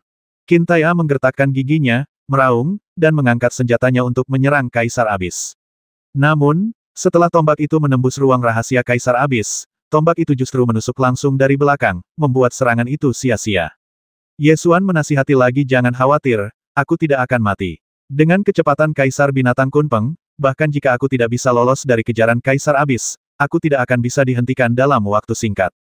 Kalau kau kabur saja, berapa lama kau bisa lolos? Qin Tai masih menolak setuju. Ye Xuan tiba-tiba teringat sebuah poin penting dan buru-buru berkata, jangan khawatir, aku akan menemukan cara untuk bertahan hidup. Aku bisa menggunakan dunia pusaran hampa yang kulewati sebelumnya. Pusaran hampa itu bisa mengarah ke dunia lain. Meskipun aku tidak tahu kemana arahnya, selama aku bisa lolos dari kejaran Kaisar Abyss, itu patut dicoba. Ketika Qin Tai mendengar Ye Xuan mengatakan ini, meskipun dia masih khawatir, situasi perang berubah dengan cepat dan terus menunda hanya akan memperburuk situasi. Dia mengertakkan gigi dan setuju, oke. Kita akan evakuasi secara terpisah. Kau harus segera pergi dan selamat. Mendengar bahwa Ye Xuan akhirnya setuju, ia langsung melompat ke punggung Kaisar Binatang Kunpeng. Ia menunjuk ke arah pusaran dunia di kehampaan, dan pria serta burung itu berubah menjadi embusan angin dan bergegas keluar. Mau kabur, Kaisar Abyss mendengus dingin, lalu segera meninggalkan Qin Tai dan yang lainnya. Ia menyemburkan bola api ajaib jurang dan mengejar ke arah Kaisar Kunpeng terbang. Qin Tai melihat ke arah Ye Xuan pergi, ekspresinya masih serius. Han Yue Xuanu berkata, Jenderal Qin, meskipun keputusan ini menempatkannya dalam risiko besar, ini memang keputusan terbaik saat ini. Yang harus kita lakukan sekarang adalah segera pergi dari sini dan tidak menyia-nyiakan kesempatan yang telah ia ciptakan untuk kita. Mungkin aku sudah tua dan tidak lagi tegas seperti saat aku memimpin pasukan Long Yuan. Qin Tai mengepalkan tinjunya, berbalik dan berkata, ayo pergi. Kemudian dia memimpin dan terbang ke arah yang berlawanan. Kakak, dia, Xiang Ling menatap ke arah Ye Xuan pergi, wajahnya penuh kekhawatiran. Han Yue Xuanu meraih pergelangan tangannya dan terbang menjauh, menghiburnya saat ia terbang ingat pusaran kehampaan yang kita lihat sebelumnya. Selama dia memasuki pusaran kehampaan itu, dia bisa lolos dari kejaran Kaisar Abyss. Jangan khawatir. Sisi lainnya, Ye Xuan menunggangi binatang Kaisar Kunpeng dan berpacu melewati tanah suci Dewa Bintang. Kecepatan Kaisar Binatang Kunpeng cukup cepat. Bahkan jika Kaisar Abyss berusaha sekuat tenaga untuk mengejarnya, ia tidak dapat mengejarnya untuk sementara waktu. Api ibel jurang sesekali juga terbelah oleh cahaya pedang. Suara Kaisar Abyss, yang memandang dunia dari bawah, terdengar dari belakang. Kau pikir kau bisa lolos? Berapa lama sisa jiwa Kunpeng bisa bertahan? Sebaiknya kau bersiap mati. Melolong. Kaisar Binatang Kunpeng sangat tidak yakin dan mengutuk, jika Kaisar Binatang ini tidak memiliki tubuh fisik, aku akan menghancurkan saudaramu yang bau itu sampai mati dengan satu cakar. Meski begitu, Anda masih harus berlari. Setelah melintasi lapisan dinding kristal hampa, Ye Xuan dan Kaisar Binatang Kunpeng akhirnya kembali ke dunia pusaran hampa. Kaisar Binatang Kunpeng kehabisan energi, jadi dia mengingatkannya, aku kehabisan energi, harap berhati-hati. Ye Xuan segera melepaskan prinsip-prinsip ilmu pedang, membentuk ujung pedang di depannya, menerobos semua rintangan dan mempercepat penerbangannya. Kaisar Binatang Kunpeng berubah menjadi embusan angin dan kembali ke pedang Kunpeng. Bola guntur itu kembali, melolong ke arah langit, dan lingkaran petir pun meledak dan melesat bagai kilat. Namun, kecepatannya masih sedikit lebih lambat dari Kaisar Binatang Kunpeng. Kaisar Abyss segera mengejarnya, mengendalikan awan api, mengangkat telapak tangannya, dan membiarkan awan api ibel menyelimuti dirinya.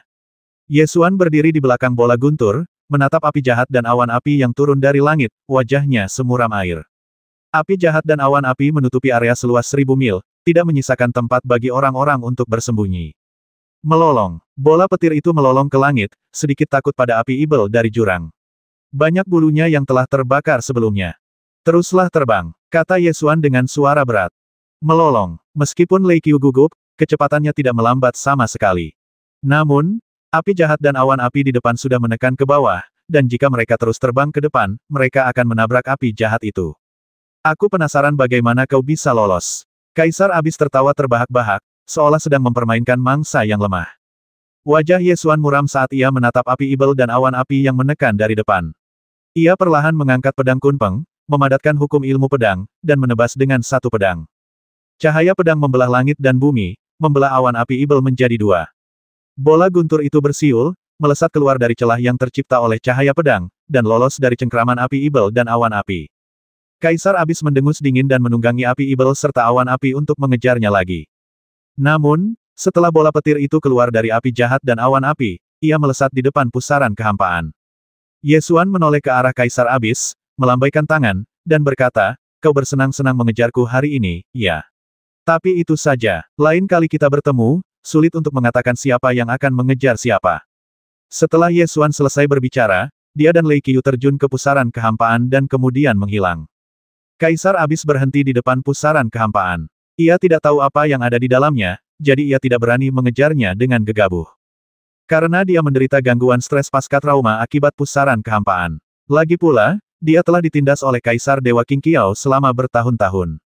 Ketika dia melihat pusaran kehampaan, dia akan teringat situasi ketika dia ditindas oleh Kaisar Dewa Qingqiao.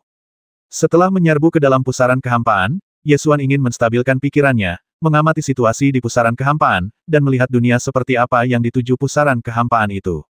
Namun, begitu memasuki pusaran kehampaan, kesadaran ilahi terkoyak oleh energi kehampaan yang ganas. Ye Xuan mengaktifkan tubuh abadi Dewa Pertarungan dan mampu menahan energi kekosongan yang dahsyat. Setelah tersandung dan terbang di lorong kehampaan untuk waktu yang lama, penglihatannya akhirnya berubah dan dia bergegas keluar dari lorong kehampaan. Setelah kuperhatikan lebih dekat, ternyata ini adalah dunia lain, dan tempatku keluar juga merupakan pusaran kehampaan. Dunia ini adalah lautan, dikelilingi oleh gunung-gunung, dan di tengah lautan tersebut terdapat pusaran kehampaan. Air laut dan energi hampa berpadu membentuk pemandangan yang menakjubkan. Namun, pemandangan indah ini mengandung bahaya besar. Sebuah batu terhisap ke dalam pusaran air dan langsung hancur berkeping-keping. Melolong, bola petir itu menggelinding dan jatuh ke laut, mengepakkan sayapnya dan berteriak keras. Ye Xuan segera melompat ke laut, siap membantu si pencinta makanan, lalu menyadari kakinya sudah menyentuh tanah.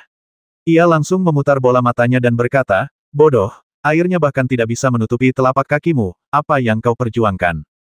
Gerakan mengepak bola guntur itu tiba-tiba terhenti, lalu berdiri dari air. Lokasi ini sangat dekat dengan pantai, dan air laut hanya menutupi capitnya. Meskipun air laut di sini dangkal, pusaran hampa di tengahnya akan menelan semua materi di sekitarnya, membentuk lubang tanpa dasar. Air di seluruh laut berputar mengelilingi pusaran hampa di tengahnya, membentuk pusaran yang sangat besar yang menelan semua yang ada di sekitarnya. Ye Xuan melirik pusaran di kehampaan, tidak yakin apakah Kaisar Abis akan menyusulnya, jadi dia berbalik dan melompat ke belakang bola guntur, sambil berkata, "Ayo pergi." Bola guntur itu mengepakkan sayapnya dan terbang ke atas, terbang ke kejauhan. Setelah terbang ke pegunungan melingkar, Ye Xuan menoleh ke belakang dan tidak melihat Kaisar Abis mengejarnya. Akan tetapi, tidak jelas apakah Kaisar Abis tidak mengejar ke dalam pusaran Void atau dikirim ke dunia lain oleh pusaran Void. Ketika Ye Xuan menyerbu ke dalam pusaran kehampaan, meskipun kesadaran spiritualnya terkoyak, dia masih merasa bahwa lorong di pusaran kehampaan itu sangat rumit dan tidak hanya satu arah.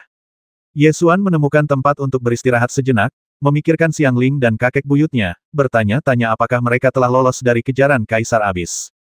Kali ini, setelah melewati pusaran kehampaan dan tiba di dunia asing ini, aku benar-benar kehilangan arah dan tidak tahu kapan aku bisa bertemu kembali dengan Xiang Ling dan yang lainnya.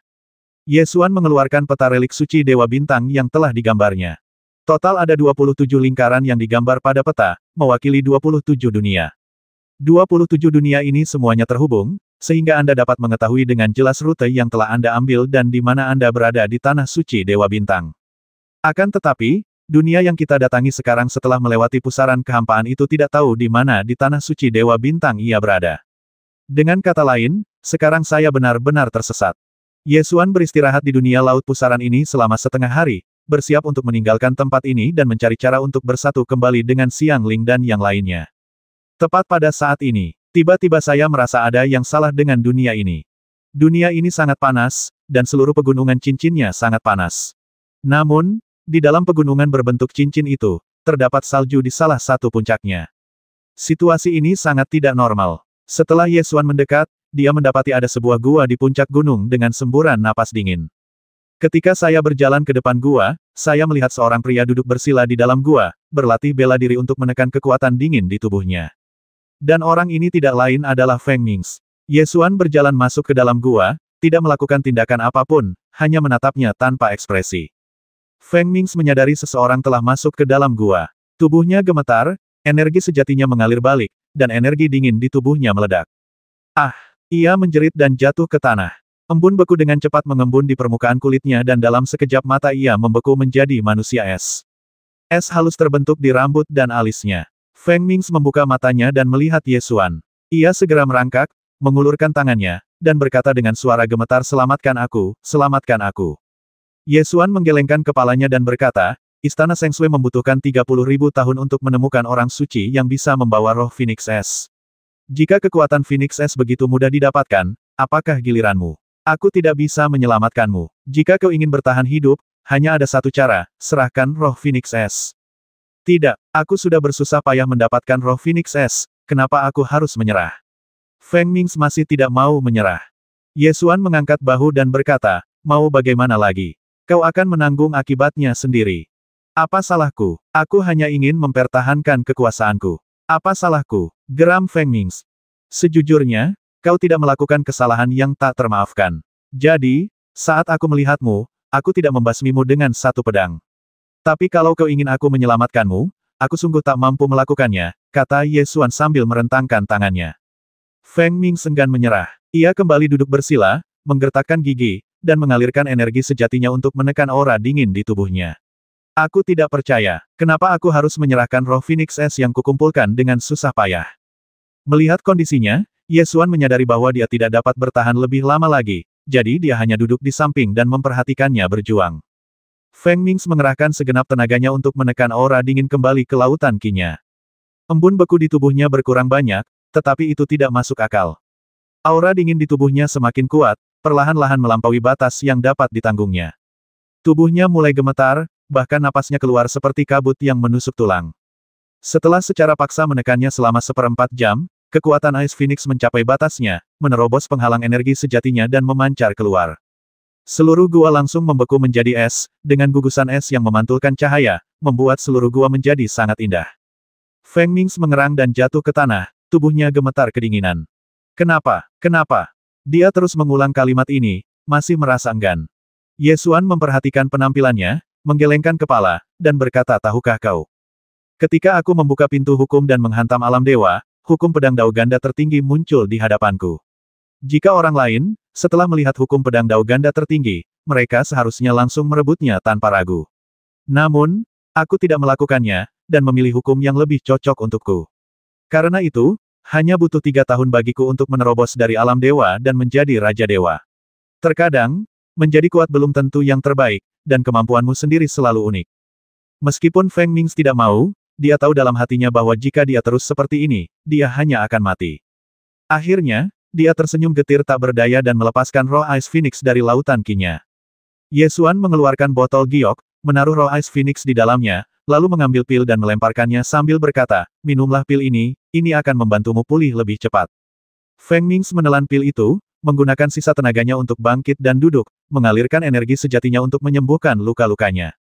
Di dunia pusaran kehampaan, setelah Ye Xuan terbang ke pusaran kehampaan dan menghilang, Kaisar Abis tidak mengejarnya. Sebaliknya, dia mengangkat tangannya dengan marah dan menamparkan pusaran kehampaan untuk menghancurkannya. Energi kekosongan menyebar bagaikan gelombang kejut, membalikkan seluruh dunia. Setelah pusaran kehampaan itu lenyap, energi kehampaan mulai mengalir keluar dari pusat, membentuk pusaran kehampaan kecil lagi, lalu meluas perlahan-lahan. Tepat pada saat ini, dari relik suci Dewa Bintang, bergulunglah gelombang yang menembus kehampaan dan seluruh dunia, seolah-olah badai cahaya suci menyebar di tingkat hukum. Kaisar Abis merasakan fluktuasi, berbalik dan melihat ke arah tertentu, meninggalkan pusaran kehampaan, dan terbang menuju arah asal fluktuasi. Di dunia kubah awan di pusat situs suci Dewa Bintang. Seberkas cahaya keemasan menembus awan dan menyinari kubah awan. Di kubah awan yang luas itu, tampaklah jalan surgawi yang mengarah ke tempat suci. Ada tim praktisi spiritual yang sangat beruntung berada di dunia awan ini. Melihat jalan surgawi muncul, 5 sekte dan keluarga abadi dalam tim segera membawa peti mati emas dan bergegas menuju jalan surgawi, bersaing untuk mendapatkan kesempatan besar di jalan surgawi itu. Cepat, cepat, tim yang awalnya harmonis secara internal berubah dari hubungan kerja sama menjadi hubungan kompetitif saat mereka melihat jalan abadi muncul. 5 sekte abadi dan keluarga kuno membawa peti mati logam dan bergegas menuju jalan menuju keabadian, tidak ada dari mereka yang ingin tertinggal. Menurut legenda, jalan menuju keabadian hanya dapat menampung 3 orang. Meski ini hanyalah legenda, namun tidak ada seorang pun yang tahu benar atau tidaknya. Namun saat dihadapkan dengan peluang terbesar di alam semesta, tidak ada seorang pun yang mau mengambil risiko. Jika legenda itu benar, peti mati emas yang ditinggalkan ditakdirkan tidak akan memasuki Changshengtian. 5 sekte abadi dan keluarga kuno mulai bertarung dan menghalangi satu sama lain. Saat mereka semakin dekat ke jalan menuju kehidupan abadi, peti mati emas di belakang tampaknya tidak mempunyai peluang. Tepat pada saat ini, bang, terdengar suara ledakan keras. Tutup peti mati emas kelima di bagian belakang tertiup angin dengan suara keras, dan seorang leluhur tua dari sekte penindasan umur panjang terbang keluar, melewati kepala semua orang, dan bergegas menuju jalan surgawi umur panjang dengan kecepatan yang sangat cepat. Tampaknya selama Anda menginjakan kaki di jalan emas menuju surga, Anda dapat hidup lagi dan berjuang menuju alam tertinggi kehidupan abadi. Seorang leluhur tua yang telah berhenti hidup bergegas keluar, dan peti mati emas keempat yang tertinggal tidak dapat lagi tergeletak di sana, dan tutup peti mati terbuka dengan suara bang. Patriark Tingshu lainnya terbang keluar dari dalam, menamparkan Patriark Tingshu pertama dengan satu telapak tangan, menghalangi momentumnya, lalu melewati lawan dan menyerbu ke depan. Persaingan menjadi semakin ketat. Dah. 3 suara keras terdengar, dan leluhur Tingshu di 3 peti mati emas lainnya juga bergegas keluar. Kelima leluhur umur panjang bergegas menuju jalan menuju keabadian bersama dan bertarung satu sama lain. Mereka semua ingin saling membasmi agar bisa menginjakan kaki di jalan menuju keabadian. 5 sekte abadi dan keluarga kuno saling mengutuk, tetapi mereka telah bekerja sama sebelumnya dan telah mengatasi banyak bahaya. Sekarang, menghadapi jalan abadi, persahabatan kerja sama sebelumnya benar-benar hancur, dan mereka mulai berkelahi, secara bertahap menjadi marah dan ingin membasmi satu sama lain. Di antara 5 sekte abadi dan keluarga kuno, leluhur keluarga kuno yang lebih lemah, Tingshu, melihat bahwa ia tidak dapat mengalahkan 4 lainnya, tiba-tiba mengusulkan untuk membentuk aliansi dengan yang lain. Menurut legenda, jalan menuju keabadian dapat dilalui oleh 3 orang, artinya 3 dari 5 leluhur yang berhenti hidup dapat melewatinya. Oleh karena itu, selama 3 di antara mereka bergabung untuk menekan 2 lainnya, kemenangan akan menjadi sesuatu yang pasti. Salah satu leluhur Tingshu menggunakan cara membentuk aliansi dan segera memenangkan 2 leluhur Tingshu lainnya untuk membentuk aliansi 3 orang. 2 orang yang tersisa tiba-tiba merasa bahwa situasinya tidak baik, dan mereka segera menggabungkan kekuatan untuk melawan musuh. Sementara pada saat yang sama melobi orang yang memiliki hubungan lebih baik dengan mereka dalam aliansi 3 orang, dengan harapan dapat membawanya ke kubu mereka. Pertarungan antara 5 orang, di bawah pengaruh Changsheng Tianlu, ternyata merupakan campuran berbagai taktik seperti manuver, alienasi, dan lobby. Tepat saat pertarungan antara kelima orang itu menjadi semakin intens, dan mereka semakin dekat ke jalan menuju keabadian. Di depan jalan abadi, fluktuasi kehampaan yang dahsyat muncul. Sebuah retakan muncul di luar angkasa, membentuk gua luar angkasa yang dalam dan mengerikan. Kalau ada yang pernah lihat goa angkasa ini, niscaya akan berseru tentang asal-muasal benda ini prajurit kaisar dari jurang maut. Retakan tiba-tiba di angkasa ini adalah gua Ibel Abyss, senjata kekaisaran milik Kaisar Abyss. Setelah gua Ibel Jurang muncul, Kaisar Jurang keluar dari sana, berdiri dengan gagah di depan jalan abadi, dan melirik ke arah 5 sekte abadi dan leluhur keluarga kuno yang bertarung dengan penghinaan untuk segalanya. Kelima leluhur umur panjang awalnya bertarung satu sama lain dan hendak menyerbu jalan panjang umur, tetapi tiba-tiba suatu keberadaan yang tidak diketahui menghalangi jalan panjang umur. Terlebih lagi, keberadaan yang tiba-tiba ini memancarkan aura yang sangat mengerikan. Kelima leluhur umur panjang itu berhenti berkelahi pada saat yang sama, menatap kemunculan tiba-tiba itu dengan mata waspada. Nama Kaisar Abyss cukup terkenal di dunia hampa dan dunia yang tak terhitung jumlahnya. Banyak kekuatan kultivasi tahu bahwa keberadaan seperti itu muncul di zaman kuno dan prasejarah. Namun, legenda Raja Abyss sudah terlalu tua, dan tidak seorang pun tahu seperti apa rupanya atau kekuatan macam apa yang dimilikinya. Oleh karena itu, ketika Kaisar Abyss muncul, 5 leluhur umur panjang hanya merasakan bahwa aura keberadaan yang tiba-tiba ini sangat kuat, dan tidak mengenali identitas Kaisar Abyss. Meskipun kelima leluhur umur panjang ini baru saja bertengkar, keluarga mereka sebelumnya telah menjalin hubungan kerjasama. Kini setelah musuh yang kuat muncul, mereka mulai mempertimbangkan untuk bekerja sama lagi. Salah satu leluhur berkata dengan suara berat, auranya sangat menakutkan. Jangan bertarung dulu. Kita hadapi musuh eksternal dulu, baru urus-urusan kita. Aku setuju. Gua Ibel di belakang orang ini memiliki aura senjata kekaisaran. Hati-hati, kata leluhur tua lainnya, Tingshu, dengan suara berat. Kelima leluhur tua yang telah tiada ini telah mencapai batas umur mereka dan tertidur selama bertahun-tahun. Mereka semua berada di level monster tua. Tanpa diingatkan oleh yang lain, mereka semua dapat merasakan aura mengerikan dari Kaisar Abis, jadi mereka semua berkonsentrasi untuk merespons. Setelah Kaisar Abis muncul, dia melirik sekeliling dengan acuh tak acuh dan berkata dengan tenang, kalian tidak perlu mengurusi masalah di antara kalian, karena kalian tidak punya kesempatan. Saat Kaisar Abis berbicara, dia mengangkat tangannya untuk melepaskan Abyss Demon Flame, dan dengan tekanan kuat, dia menghancurkan Abyss Demon Flame. Api ibel dari jurang menyapu bagaikan tsunami api ibel, membakar Abyss semua yang ada dalam radius 1000 mil menjadi abu. Kelima leluhur umur panjang awalnya ingin bergabung untuk melawan Kaisar Abyss. Namun, ketika tsunami api ibel menelan mereka, kelimanya tidak memiliki kekuatan untuk melawan sama sekali dan langsung ditelan oleh api ibel jurang. Lima leluhur umur panjang berjuang dan meraung dalam api ibel jurang, mengerahkan seluruh kekuatan mereka untuk mencoba menyelesaikan melahap api ibel jurang, tetapi itu sama sekali tidak berguna. Tidak peduli apakah mereka melepaskan hakikat sejati mereka atau hukum, mereka tidak dapat memadamkan api ibel dari jurang. Api ibel dari jurang membakar tubuh dan jiwa mereka. Para tetua dan murid dari 5 sekte abadi dan keluarga kuno bahkan lebih terpuruk. Mereka bahkan tak mampu melawan dan langsung menjadi abu dalam api ibel jurang dalam sekejap mata. 5 leluhur yang tersisa dari divisi panjang umur masih bisa berjuang, tetapi mereka hanya bisa berjuang sebentar, tanpa kekuatan untuk melawan.